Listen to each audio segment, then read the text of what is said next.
India Company. In the mid-1800s, during the Civil War and the Industrial Revolution, there was an explosion in the growth of corporations, and with it came the belief by corporate lawyers that they needed more power to operate. Their goal was to remove certain constraints that had been placed on the corporation. After the Civil War was fought and the 14th Amendment was passed, which was created to protect freed slaves and provide them with equal protection under the law, a case was decided in 1886 between Santa Clara County and the Southern Pacific Railroad, which gave corporations protection under the 14th Amendment, declaring them people. The decision read that the defendant corporations are persons within the 14th Amendment, which forbids a state to deny any person equal protection of the laws. Basically, the ruling gave corporations the right to enter into contract with other parties and sue just like you and I can do. While the original intent of passing the 14th Amendment was to protect freed black slaves, between 1890 and 1910 there were 307 cases brought before the court under it.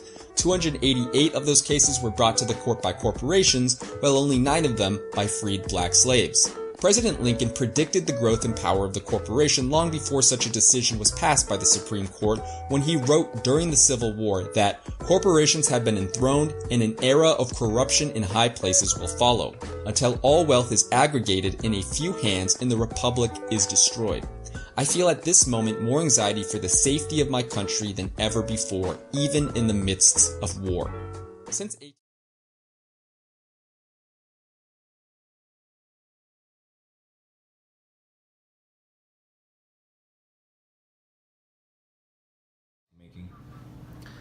I wouldn't say we have the same voice. I say corporations hold a very large influence on what goes on in political campaigns.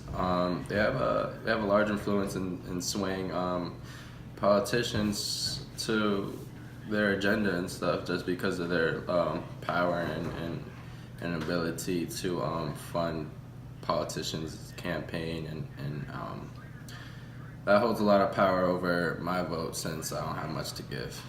That's why I believe corporations hold more power than my vote.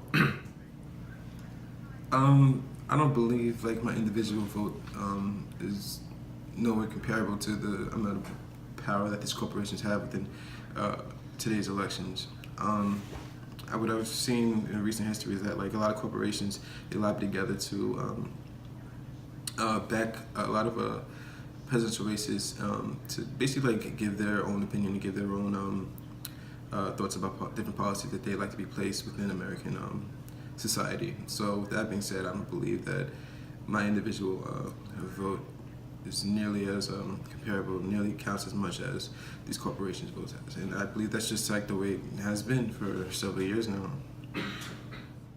Over 80% of presidential super PAC money has come from just 196 people. The way our system works, special interests get what they pay for. That's why pizza is now considered a vegetable in school cafeterias. Why 3 of the country's top 10 grossing companies paid 0 federal taxes in 2009. And why certain industries have enjoyed a 77,000% return on one particular kind of investment. They're lobbying dollars. It's been this way for a while, but 2 years ago, it got worse.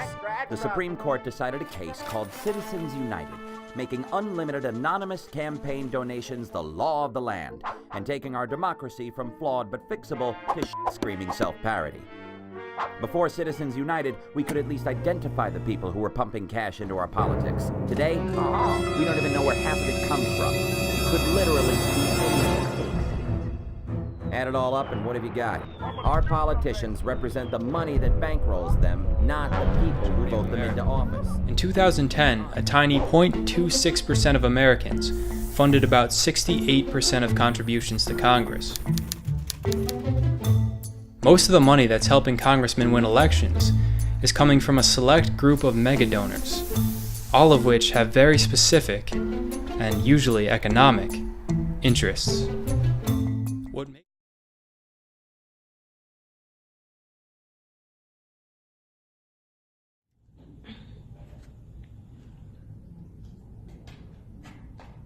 Should there be more transparency in the relationship between campaign and their donors, especially between campaigns and corporate donors?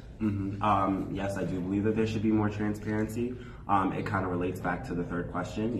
If a corporation, supports a certain social justice issue that you're against, and I feel like everybody should know, or everybody at least has the right to know, what issues or like what ideologies or values that any sort of corporation has, and those ideologies and values are reflective through who or what you donate or you like distribute your, say, like goods, resources, or money to. And kind of like Chick-fil-A, how they support Trump and they support a lot of conservative ideology. And I don't know very many very many corporations that support like liberal ideologies, but it's good to know what you're investing in, and it's good to know like what your particular corporations that you favor or that you is outspoken about. Committed towards. However, a large majority of the legislation brought before Congress is not well publicized. Bills dealing with corporate tax policy don't often grab headlines. But these issues heavily dictate our national priorities, economics, and day-to-day life. Wait till I get my money right.